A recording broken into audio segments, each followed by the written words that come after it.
Мілане, ти як учасник конгресу цьогорічного, що був у Сербії, у Новому Саді, хочу тебе зазвідати про твоє враження, що цього року на конгресі було важливого. Перше, що чим це тобі так вирізнив цей конгрес від інших конгресів, котрі були минулі? Чи були якісь такі нові речі, нові погляди, нові відношення, обзирання на самих себе, взагалі на ситуацію русинів от з цього року? Pozdravujú. Tot kongres, ktorý sa odbyl v Novom Sadi v Srbskoj Vojvodini, bol inší. Môže v tým, že za tú periodu ostatných 2 rokov bol aktívnejší a môže i úspešnejší, čo sa týkať kontaktu s inštitúciami, či už s državnými inštitúciami na rivni držav, kde Rusine žijú, ale i s európskymi inštitúciami.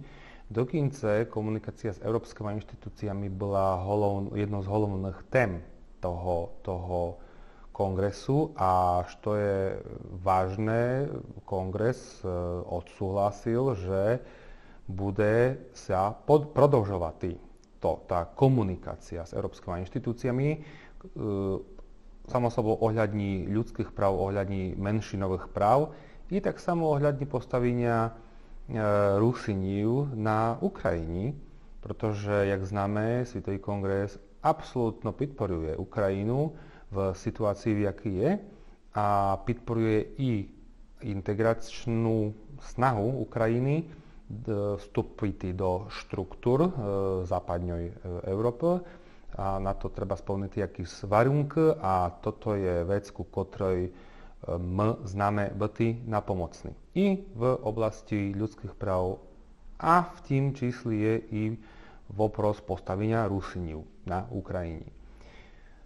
Tak samo dovnútra kongresu nové a potišujúce je, že myšať sa tam staršia generácia s mladou generáciou i do Svitovej rady, čo je vlastne také predsedníctvo, taká prezidia toho Svitového kongresu, boli zvolení i mladí ľudia.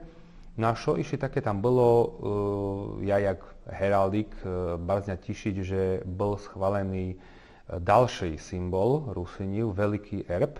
Jak známe, rusínskym národným erbom je erb historično podkarpatskoj Rusy. Dnes sa chosnuje normálne oficiálne jak teritoriálny erb Zakarpatskoj oblasti. Zastavu národnú máme inšiu jak Zakarpatská oblasť. Máme svoju národnú zastavu, no a máme hymnu, vrúčanie od Alexandra Duchnoviča. No a ku tým 3 symbolom pribudnul jakby 4., ktorý to tepernejší erb rozšíril i o ďalšie tzv. Mimoštítové znaky, ktoré vyjadrujú faunu i flóru Karpat, v ktorých Rusine žijú. Takže máme i malý, i veľký erb od teper. A mám nádej, že i toto je vlastne vec, ktorá istým spôsobom vkazuje i na vonok, i dovnútra ku samotnému rusínskému národu, ale i na vonok, že sme riadnym európskym národom. Які суть новини з російського світу, з різних країн світу, по котрі ділили наші учасники конгресу, про що вони розповідали, що нового у русинів у різних країнах світу, які переміни суть, котрі треба щось на то реагувати, що робити, чи суть якісь позитивні речі, котрі ділилися наші русини, за котрі радіємо разом, що так то є. Що було в тому плані в різних країн русинів, про що учасники ділилися з усім нашим конгресом, цілим світом русинським.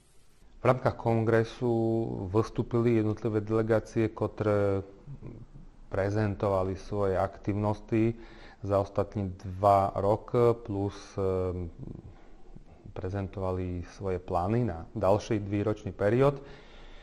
Bolo ohlásené, že sa zrobiť taká komplexná stránka webová Svitového kongresu Rusinív, to podľa mňa už dávno malo boty, ale už teper mám nadію, že sa to zrobiť tak, jak mať boty, pretože sa toho chopili mladí ľudia, takže dúfam, že tam toto bude platforma, kde bude možné doznať sa všetko komplexne, nielen o Svetovom kongresi Rusíniu, ale i o jednotlivých rusínskych komunitách vo všetkých державах.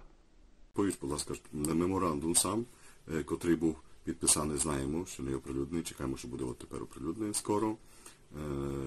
Ten меморандум, які цілі головні ставить про русинів, і який був прийнятий, підтверджений всіма русинськими організаціями на слідуючі 2 роки. Які головні цілі русинів у світі суть, і Конгрес виходить із Світової Ради, яка буде працювати над. Bolo schválené memorandum, plus toto memorandum bolo podpísané mіж Світовим kongresom Rusíniu a členskými organizáciami. Toto memorandum to dáva taký právny rámec, pretože, jak známe, Svetový kongres Rusíniu je občanské združenie a organizácia, ktorá je registrovaná na Slovensku, Slovenskej republici, podľa slovenskej legislatívy.